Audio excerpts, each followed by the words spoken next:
প্রচুরবার blood দিতে হয়েছে, actually বুড়ি হয়ে গেছি, ঠিক আছে, এইসব জিনিসগুলোকে এখন ভয় না পাওয়াই ভালো। কিন্তু তারপরেও যেন বুকের মধ্যে টিপ টিপ করে আমার ইঞ্জেকশনের সিরিঞ্জ দেখলে।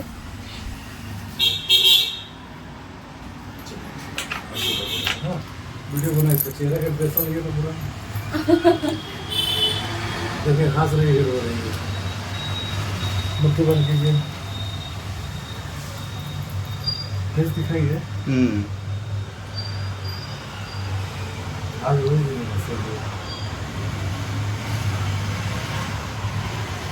हो गया। वीडियो बनाना था कैसे रो रही है मुट्ठी खोले ना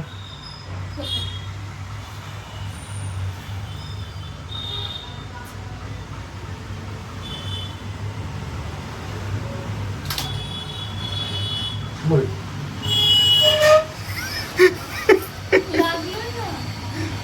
पता ही नहीं चला। याद रखिएगा